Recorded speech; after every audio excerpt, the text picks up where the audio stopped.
आगे बात अगली खबर की। गोवा के पणजी में Commonwealth parliamentary association India region के जोन 7 के पहले कॉन्फ्रेंस का आयोजन हो रहा है और इस कॉन्फ्रेंस का उद्घाटन लोकसभा स्पीकर ओम बिरला ने किया, जिसमें गोवा के मुख्यमंत्री प्रमोद सावंत, राज्यसभा के deputy chairman Harivansh, Maharashtra legislative council के चेयरमैन राम शिंदे समेत कई बड़े नेता मौजूद रहे और इस कॉन्फ्रेंस के जरिए विकसित भारत की विजन की नींव को मजबूत करने पर चर्चा की जा रही है।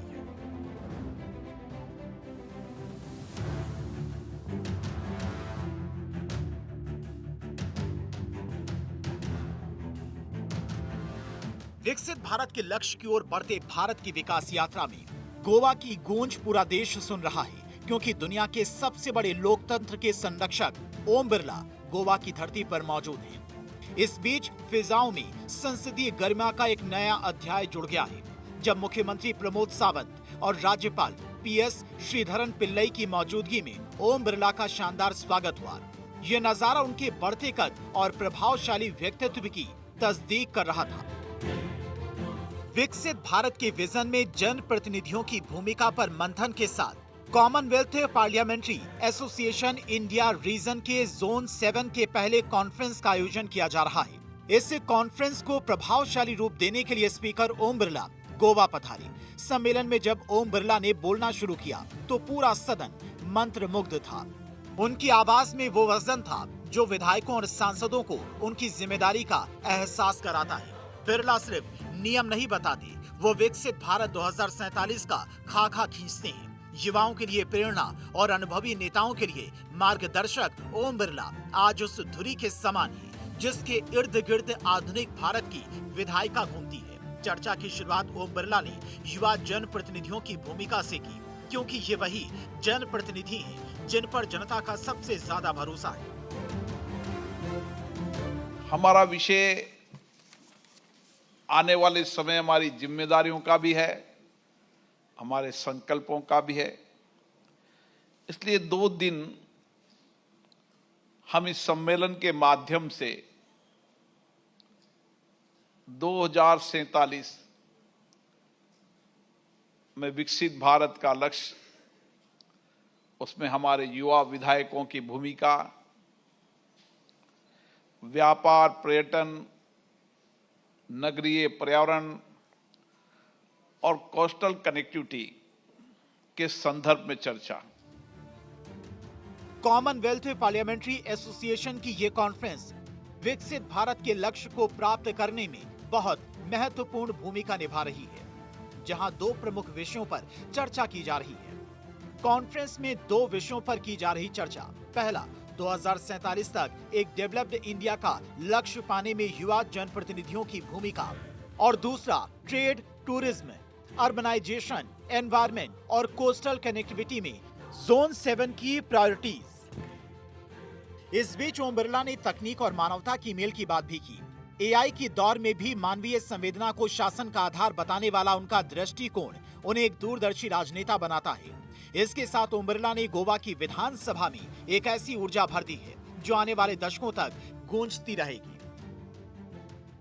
देश और दुनिया के अंदर जो बदलाव हो रहा है, वैश्विक व्यापार में तकनीकी नई कौशलता लाने का काम किया। ये सारे प्रदेश के अलग अलग राज्यों के नेतृत्व ने समय समय पर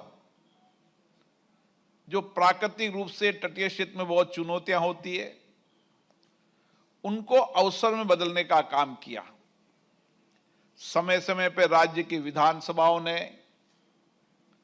उन चुनौतियों, आपदाओं, संकटों के अंदर कानून बनाने का काम किया, नीतियां बनाने का काम किया, योजनाएं बनाने का काम किया और अपने अपने क्षेत्र के अंदर ये दुनिया का प्रवेश द्वार बने, इसलिए पोर्ट के नए आधुनिकीकरण करने का काम भी किया। युवा विधि निर्माताओं की भूमिका पर चर्चा के दौरान स्पीकर ओम बिरला ने कहा कि वर्ष 2047 तक भारत को विकसित राष्ट्र बनाने के लक्ष्य को हासिल करने में युवाओं की अहम भूमिका है।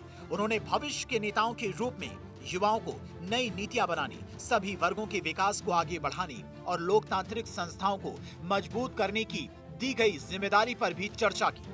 साथ ही उन्होंने कहा कि युवाओं की ऊर्जा, नई सोच और जन सेवा के प्रति समर्पण देश को समृद्ध, आत्मनिर्भर और न्यायपूर्ण बना सकता है और आने वाली पीढ़ियों के लिए स्थायी विकास सुनिश्चित कर सकता है।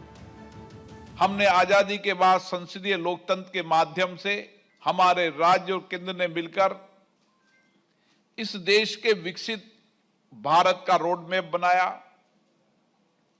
योजनाएं बनाई, नीतियां बनाई,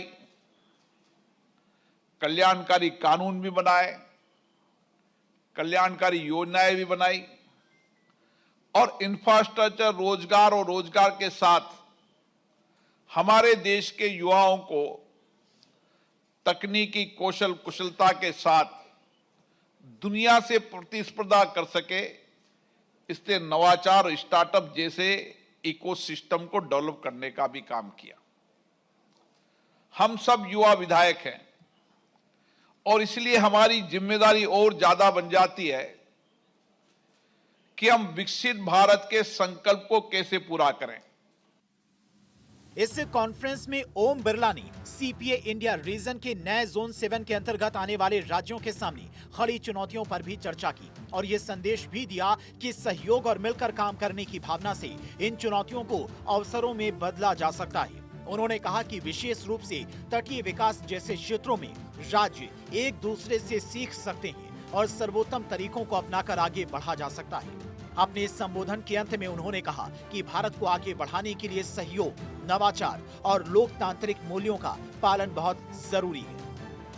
हम विकसित भारत के संकल्पों को पूरा कर सकते हैं और इसके लिए हमारे युवा नेतृत्व, हमारे युवाओं की विशेष भूमिका होना चाहिए, क्योंकि आज का 25 साल का नौजवान जब 50 साल का होगा तब विकसित भारत की इस यात्रा को देखेगा और हम सब युवा विधायक भी इस विकसित भारत की यात्रा में हमारी सबसे ज्यादा भागीदारी रही। हमने विकसित भारत बनाने में भागीदारी निभाई, ये हमारी नैतिक जिम्मेदारी है। गोवा के मुख्यमंत्री प्रमोद सावंत ने भी इस कॉन्फ्रेंस को संबोधित किया, जिन्होंने राज्य की प्रगति का उल्लेख करते हुए बताया कि राज्य डिजिटल गवर्नेंस के क्षेत्र में तेजी से आगे बढ़ रहा है। साथ ही उन्होंने कहा कि वर्तमान में राज्य में 240 से अधिक ई सेवाएं उपलब्ध हैं, जिससे नागरिकों को सुविधाजनक और पारदर्शी सेवाएं मिल रही हैं। इसके साथ ही राज्य में बुनियादी ढांचे के विकास और पर्यटन क्षेत्र में सतत विकास को भी प्राथमिकता दी जा रही है। The Goa experience that offers the useful lessons, the trade and investment. We have simplified the trade registrations and license procedures to attract the investments. We encourage the exports and supports our entrepreneurships. Tourism, the Goa, the world famous tourism, and we have ensured to remain the sustainable and high quality. We have rationalized the documents and procedures for the hotels and travel agents to the registration under the use of doing the business. We have promoted the heritage and ecotourism, invested in the airport and road connectivity, and doing the campaignings to keep our beaches and villages clean. इस conference के दौरान संसद से लेकर समुद्र तट तक ओम बिरला की शख्सियत ने सभी को प्रभावित किया। गोवा का ये दौरा उनके उसी बढ़ते प्रभाव की एक और गौरवशाली कड़ी है। सम्मेलन के दौरान प्रतिभागी राज्यों के बीच में सर्वोत्तम प्रथाओं और नवीन विचारों के आदान प्रदान पर विशेष ध्यान दिया गया, जहां राज्यसभा के उप सभापति हरिवंश, गोवा विधानसभा के अध्यक्ष गणेश गांवकर, महाराष्ट्र विधानसभा के अध्यक्ष राहुल नार्वेकर सहित तमाम राज्यों के विधायक और अन्य वरिष्ठ अधिकारी भी उपस्थित रहे। सभी ने इस मंच के माध्यम से अपने विचार साझा किए और लोकतांत्रिक व्यवस्था को सशक्त बनाने के लिए सामूहिक प्रयासों पर जोर दिया। पणजी से भारत 24 से सत्य प्रकाश सोनी की रिपोर्ट। और इसी के साथ फिलहाल वक्त हो गया एक बहुत छोटी सी ब्रेक के। भारत 24 पर खबरों का सिलसिला लगातार जारी है, बने रहिए।